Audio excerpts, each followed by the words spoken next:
Hey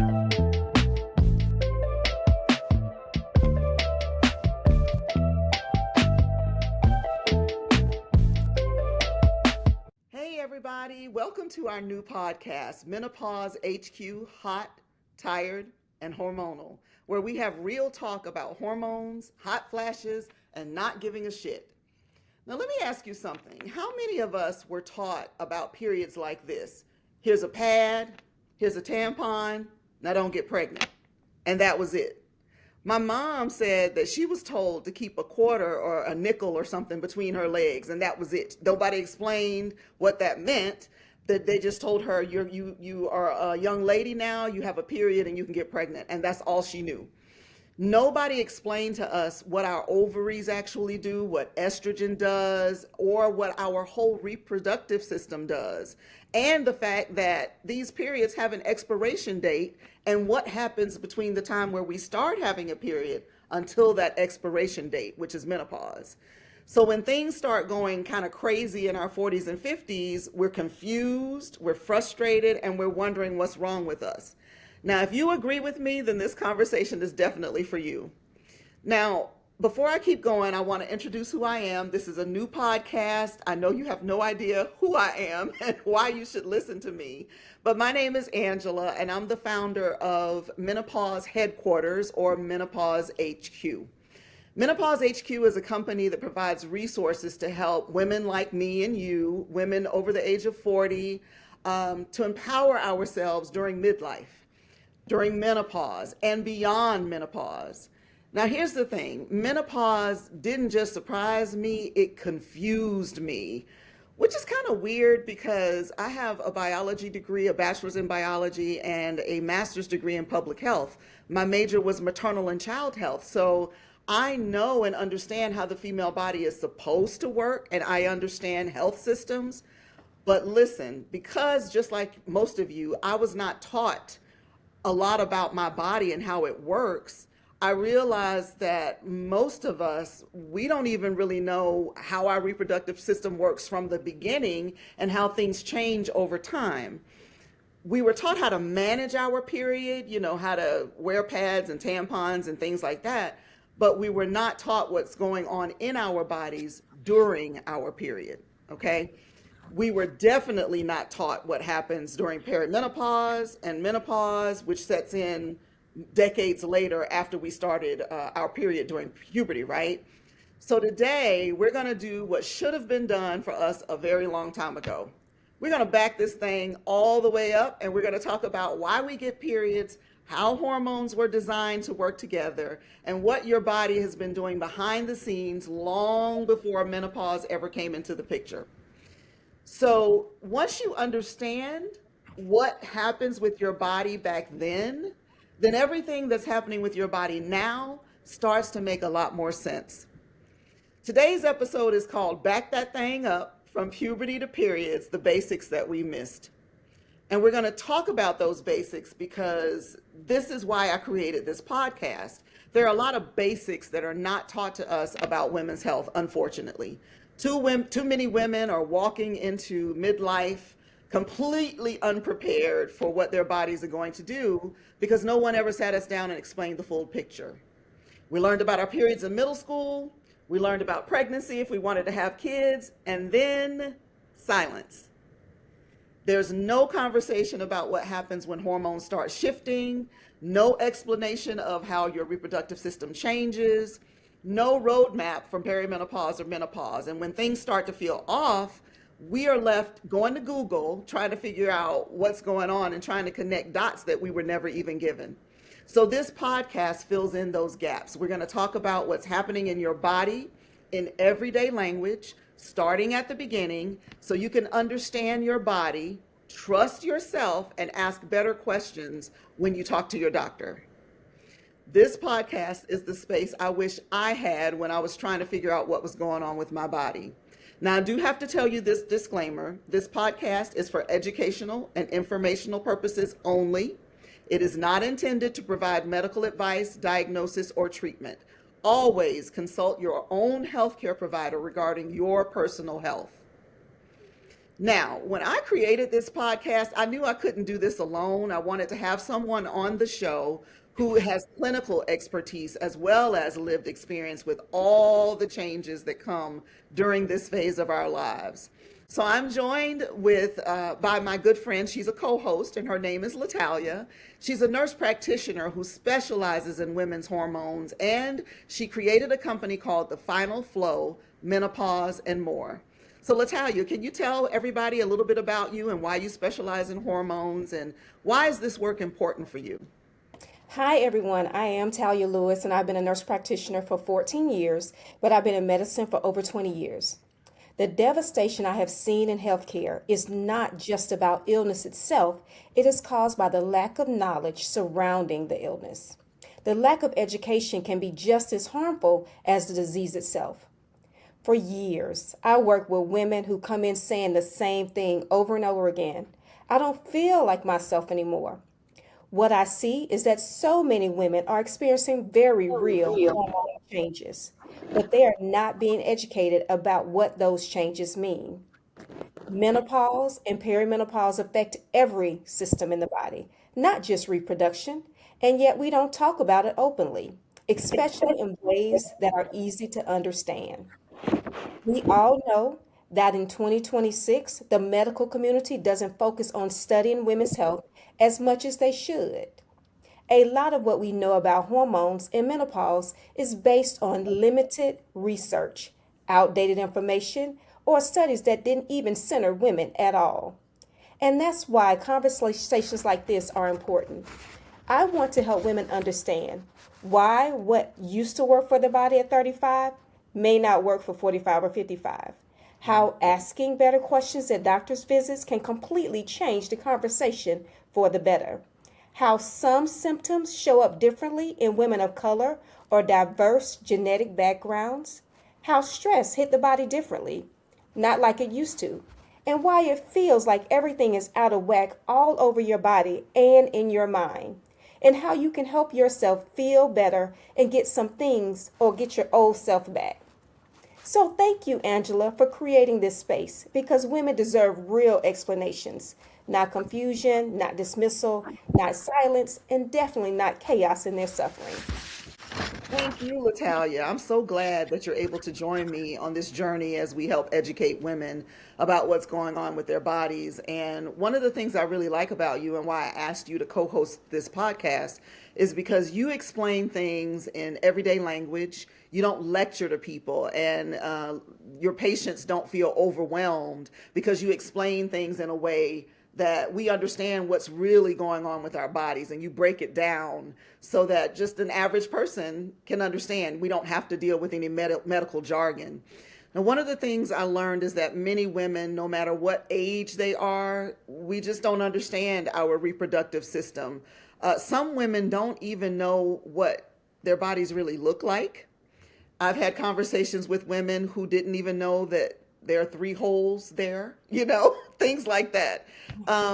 So I would like for you to take us to the beginning and explain to us when we're born, what's going on with that reproductive system, and then what leads up to puberty. Okay, so now one thing I want to explain to everyone now women and men differently. Think about Mr. Johnny, 80 years old. He still produces sperm. He can get women pregnant, younger women pregnant, but women are born with all the eggs that they will ever have. So your ovaries house follicles, and those follicles house eggs. So those eggs send signals to the ovary to produce hormones like estrogen, progesterone, and testosterone. So when we are born before puberty, eggs help build the body. They help build the bone, the brain, and they're the hormonal communication. Think of your eggs like construction managers. Before puberty, they help guide how bones grow, how the brain develops, and how hormones learn how to talk to each other. Before eggs help create life, guess what? They help create you. I know you're wondering, how do hormones cause puberty? Well, puberty starts when the brain sends a message to the ovaries and say, okay, it's time. Estrogen wakes up and starts changing the body. Breasts develop, hips widen, hair grows in places that you never saw before, and then the menstrual cycle begins. By puberty, when the body starts changing, you're about down to 300,000 eggs. So when you're born with maybe millions of eggs, and those eggs just naturally die off. That's just normal biology. It doesn't mean something is wrong. The body is constantly choosing quality over quantity. It's like auditions, only the strongest eggs survive. In every decade, we lose about 10% of our egg supply. Your eggs are your lifeline. And when your eggs slowly decline in number, they don't send that signal to the ovaries to reduce the estrogen and the testosterone and the progesterone like they used to. The hormone signals get quieter.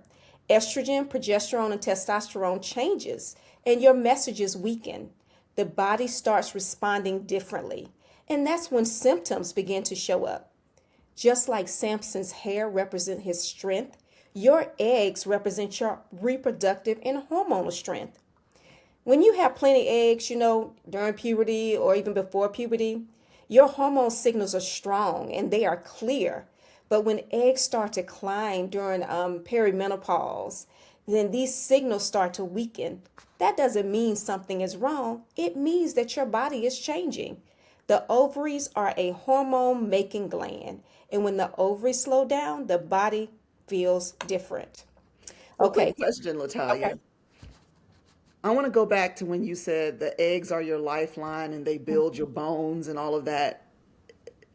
Can you explain that a little bit better? Because I'm a little confused of how that works. So, you said the eggs send signals to the ovaries to release the estrogen, and there are estrogen receptors all over our bodies, right?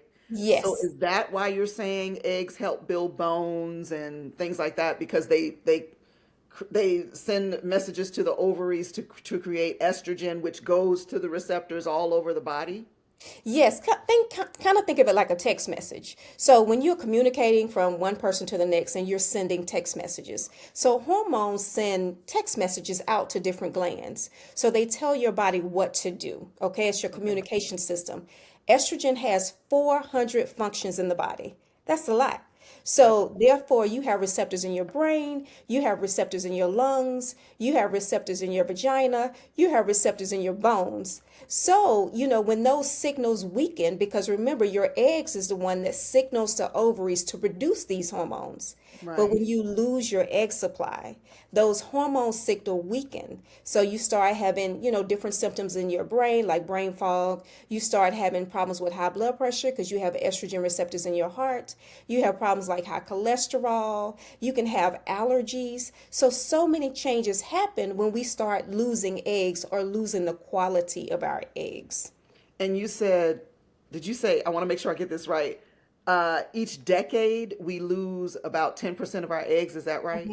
Yes, each So decade. around puberty, we have about 300,000 eggs. And Yes. then, so if you started puberty at like nowadays, girls are starting kind of early, so maybe 11 or 12 or something. hmm hmm Um, when you're 20, I guess you go down to like maybe 270,000, you lose hmm 10%. Then when hmm you're 30, you go down almost another 30,000. By the hmm time you're 40 and 50, you've got maybe 100,000 eggs, maybe something like that. Yes. And It's not an exact science, but you lose a percentage of those egg supply. And some women have good little bit of eggs, even in their 40s, but their quality of the egg changes. So even mm, when you have a bad quality of egg, you can have quantity, but if the quality is not good, it's not going to send those hormonal signals, so you still can have hormonal changes. okay. I think I'm understanding it a little bit better because Okay. again, this was not explained to us about what was going on with our bodies when we reach puberty. So when we're born, we have millions of eggs. Over the Mhm. years, those eggs slowly die. What is the thing that signals to the body around puberty it's time to have a cycle? When does that turn on? So I think, well, it's just, I guess when it's just your body's development, how well you eat, your nutrition, how well you manage stress and things like that. It's just that because everybody develops at different rates depending on their lifestyle. Hmm. Women that have a lot of stress, they may be delayed. People who don't have great nutrition, puberty may be delayed. Yeah, So all of those kind of things may trauma, your yeah, puberty may be delayed. So depending on your lifestyle is when your trauma and also the food that we eat. Because you talked about girls, starting puberty early now. And that's true because a lot of the food have a bunch of fake estrogen in it, like right. xenoestrogen. And so these products, have chemicals. And so your body sees these, receptors being filled with the fake estrogen. So they automatically starts puberty early, and they'll start their period. So it's just so different for so many women depending on lifestyle, mainly. Wow. Okay. So when we menstruate, can you walk us through the phases of menstruation and what's happening, what causes us to have a period every single month, all of that? Exactly. Okay, so basically every month your body is practicing for pregnancy. Okay, so that's what the period is. So for the first 1 through 5 days, that's usually your menses. So day 6 through 10 is your follicular phase. That's when your uterine lining is growing, is thickening. So think about Dr. Lakeisha used to say like grass growing. So from day 6 through 10, your uterine lining is thickening because grass is growing. And then day 14, when your progesterone peaks, and when you're in day 6 through 10, that's when your estrogen levels go up, because it's helping to thicken the uterine lining. Day 14, when progesterone peaks, is trying to see was anything implanted, that's during ovulation, in the uterine lining, trying to see if there is a pregnancy. So Hmm. progesterone kind of sticks around, through the luteal phase and tries to see if anything is going on in the uterine lining. If nothing goes on, your uterine lining sheds and then your period starts once again. So So that's every how, month, our bodies are set up to potentially create a baby. yes, yes. Okay. And when that doesn't happen, you bleed. Your uterine lining sheds. Now, I think I understood that, of course, back being a biology major and all of that, I think I understood that part. What I didn't understand is that question I asked about what causes your body to start it in the first place. What turns that switch on? And I've heard about precocious puberty, where girls are starting really early. I remember there was a little girl when my daughters were growing up. She was like 2, and she had little tiny hairs growing already at two, between 2 and 4, and she already needed deodorant at 2. So her body was developing very quickly, and those hormones were kind of moving around pretty quickly. When we have, is there any predictor with puberty and how you experience puberty that can predict how you may experience perimenopause and menopause? I'm just curious. Yes, I mean, because a lot of women do not, when we're younger, a lot of times we don't pay attention to our periods because we feel like it's annoying. We're like, okay, if it don't show up this month, I'm cool with it. But that's not the best way to handle it because, like I said, your eggs are your lifeline. So when you don't have a period every month, then something is wrong. It may be as small as stress, exercise, lack of nutrition, but Hmm. that does not just go away. Those signals don't go away. It could be insulin resistance. So, you heard of PCOS when Right. women have high levels of testosterone or high levels of insulin and they don't have a period. So those signals don't go away. It kind of like makes a carbon copy in your body and be mindful. So later in life, those things can show up as infertility, they can show up as complicated pregnancies, miscarriages, intense symptoms during menopause. So Hmm. you do need to pay attention to, your cycle because you want to know, okay, I'm not bleeding this month. Do I have enough eggs? Is my egg quality okay? Is there other hormones off balance? Do I have thyroid issues? Is the insulin a problem? I have testosterone problems. So you need to know or ask those questions. And then women like, oh, whew, it ain't come on this month, but I'm not too concerned. But Right. that's not how you should look at it because when you start getting older and in your 20s, you want to have children, then you were like, okay, what's wrong? Why I'm not getting pregnant? But Yeah. those signals were sent early on to tell you something wasn't right with your hormonal pattern. So if you're young and you skip a couple periods, then you should go to the doctor and figure out why. Yes, absolutely. Because Hmm. it's your monthly report card. It tells you if you have good hormone balance, if your stress levels are good, if you have good nutrition, thyroid health, blood sugar control. So your periods are your, your monthly report card. It tells you what's going on with your body or if something's wrong. It gives you a signal. So you and I have talked before, and I think you shared with me that you have some personal experience with some of these signs and symptoms with your period causing some issues for you later on. Is that why you decided to focus your medical practice on women and hormones? Yes. Okay, so when I was younger, I can't even remember. I'm still trying to think of my cycles. I tracked it, but then I wasn't diligent about tracking them. Sometimes I had longer cycles, sometimes they were shorter, sometimes I had heavy bleeding, or whatever the case may be, and I really didn't pay attention to it. But as I got older, when I was wanting to have kids, I had four miscarriages and I didn't understand what was actually going on. And so my OBGYN, he kept trying to figure out why were the children passing away at 6 weeks old. So I would lose children like 6 weeks. But one thing about progesterone, I was an RN, so my stress load was heavy. I was Hmm. working in the hospital. But one thing about progesterone, it's a calming hormone. It helps prevent contractions during pregnancy. I had low progesterone. And so when I was able to find out, when I found out I was pregnant and I go to the doctor, it was kind of too late because I didn't have progesterone on board, so I couldn't sustain the pregnancy. I also had to have a cerclage where they had to stitch my cervix to maintain my pregnancy, my one pregnancy that I was able to successfully have, my 17-year-old son. So it was a lot of stuff that was going on that I should have paid attention to earlier, but I did not. And it resulted in a complicated pregnancy because I was on bed rest and I was hospitalized for several months and in the hospital for 16 days with my son, or Mm. cerclage, several miscarriages. So it was just so much going on that I probably could have prevented. And I think in medical school, like we talked about, so many people are not talking about women's health, to that Right. extent. Right. So my doctor didn't feel that that's all it could be. He was like, it has to be something else. It has to be Mhm. something else wrong. But that was it. If I would have stayed on progesterone, like days 14 to 28, how your body is designed, I potentially could have had, more children. But, Right. later in life, I realized this. So that's why I became so passionate about hormonal health.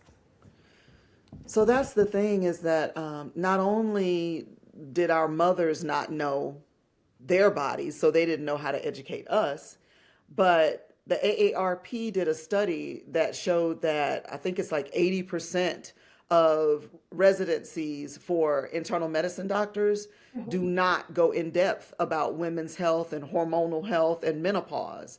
So a lot of physicians, only maybe about 20% of physicians were actually taught in depth about women's hormonal health. So even back when you said you were having some heavy bleeding and you were skipping periods, even if you went to the doctor about that, that physician may or may not have known what to do. Like you said, your doctor didn't know that it was something quote unquote as simple as giving you more progesterone throughout the phases of your cycle.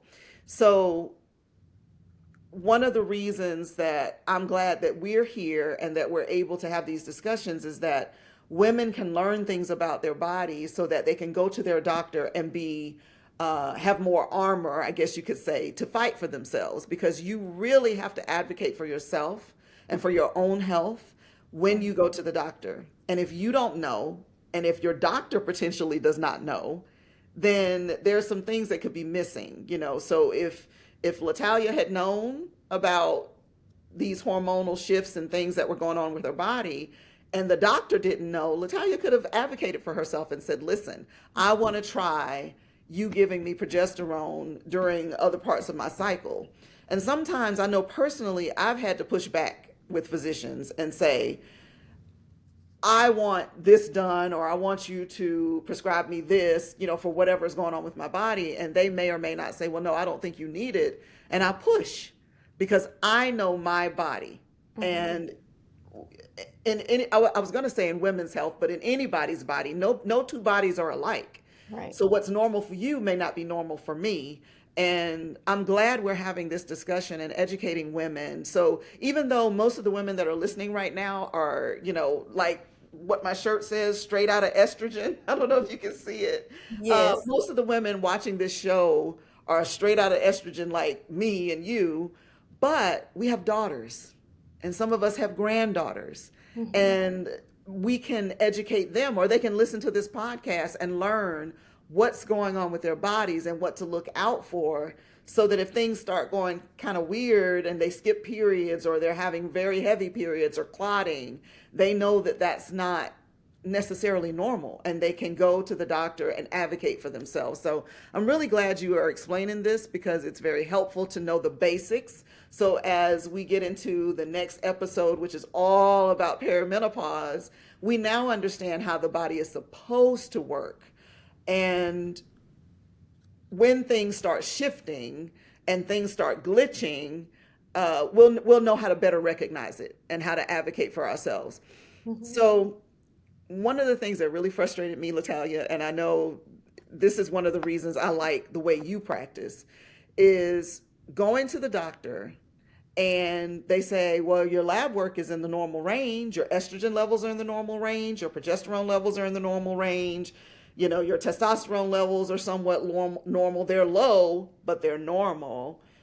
You should be fine. Right. But meanwhile, we have all of these symptoms going on, and we know we're not fine. We feeling like aliens in our body, right? And that's why I'm glad that in the next episode we're going to focus on perimenopause, because there are women out there who are thinking, well, I still get a period, so it can't be that I'm going through perimenopause. And if you feel that way, you really need to look out for our next episode that's coming up, episode 2. Mhm. And there's just so much to discuss to help our listeners understand what's going on with their bodies. So I want to make sure everybody that's watching and listening, that you understand that this podcast is about so much more than just the clinical part of menopause. Yes, we're going to talk about symptoms that you've heard about, like some of the most talked about symptoms are hot flashes, mood swings, brain fog, low libido, painful sex, joint pain, right? But there are a lot of symptoms. There's over 40 symptoms that are associated with the stages of menopause. And there are some that we don't hear about, so that when they happen, you think something else is going on with your body. So, like, driving anxiety is a thing when you're going through the stages of menopause. Bleeding gums could happen, ringing ears, itchy skin, body odor changes, dizziness. Those are the things that this podcast we're going to talk about throughout the lifetime of this podcast. We may have one episode all about hot flashes, and Latalia will explain to us what happens in your body to cause the hot flashes and give you options to manage those hot flashes. We're going to talk about hormone options, synthetic hormones, bioidentical hormones, and everything in between, and the safety around that. A lot of women have questions about hormones and whether or not they should take them. Is it safe? And Latalia will talk about that too. Mhm. We're going to talk about the mental and emotional shifts that occur during the menopausal years, and also how menopause affects relationships with your intimate partners. That's a really big thing during the menopausal years. There starts to be some issues sometimes with your partners as you're going through these changes. And even with your children and your family and friends. How does menopause affect you at work?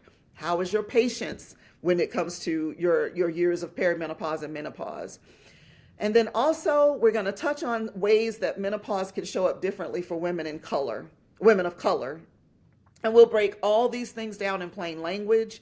We're going to laugh at this with this podcast. We're going to learn some information, and we're going to keep it honest. So again, if you are like me, straight out of estrogen, if you're hot, tired, hormonal, and you're wondering why nobody warned you about what's going on with your body, this is a safe space for you. You don't have to go through this silently. You don't have to go through it alone. And we are here to help you empower yourself, so that when you go to the doctor, you have more knowledge about what's going on with your body. So, Latalia, is there anything that you want women to take from this particular discussion that we've had today? So one thing I do want you guys to remember is that when it's coming to hormones, when I talked about estrogen has 400 functions, I'm gonna help you understand how important that is. And oftentimes our ovaries have been disrespected because think of thyroid and insulin. Thyroid has 200 functions in the body. Insulin has like 60. Estrogen has 400. So it's Wow. very important to pay attention to what's going on in your body. Don't be afraid, don't be embarrassed because you are the captain of your fate. You are the expert with what's going on with you. Your doctor is supposed to be, or your provider is supposed to be in partnership with you. Because you know how well you're eating, you know how well you're sleeping, you know what's going on with your stress. So when someone is dismissing your symptoms, it's time to look other places. I mean, because we're all out there, just like, it's so many doctors listed on Menopause Society. I'm with the Final Flow Menopause and More. I'm passionate about hormonal health care, and I think that women need to be heard, definitely. And I don't want you to feel that just because someone said it might be anxiety, that's it, and just take it for what it is. Pay attention to your body, track your symptoms. That's Right. very important. Track your trends. To like if your blood pressure was like 120s and it started creeping up, later in life, you need to track those trends, blood glucose, symptoms for menopause. That's very important because you can be the best advocate for yourself. I love that. Yeah. Tracking your symptoms really helped me, because for a while there, I thought I was going crazy. But as I started tracking my symptoms and seeing that there was some patterns that were coming up, I was like, okay, so there's something else going on here. And it helped me to be better able to explain what was going on with my body that I know best with my healthcare provider. Absolutely. So, listen, those of you listening, this podcast is menopause education, it's empowerment, and we're just getting started. This is our first episode. We are so excited that we're bringing this to you. We hope it helps you, helps your daughters, your nieces, any other women that you know that need to know this information. And if this discussion that we've had today, if it has you thinking, you know what, I really need to start paying attention to what my body's doing. Latalia and I created a listener starter kit, and that's to help you track your symptoms and organize your thoughts so that when you walk into your doctor's appointments, you're more prepared and empowered to advocate for yourself. And the link for that listener starter kit is in the show notes. Now, it's no pressure. That kit is there if and when you're ready. All right. Just so you know, we drop new episodes every week, and we want you to subscribe and join the conversation. Please come back to the next episode. It's all about perimenopause, and we can't wait to share all of that information with you. Thank you for joining us, and we'll see you next time. Bye bye.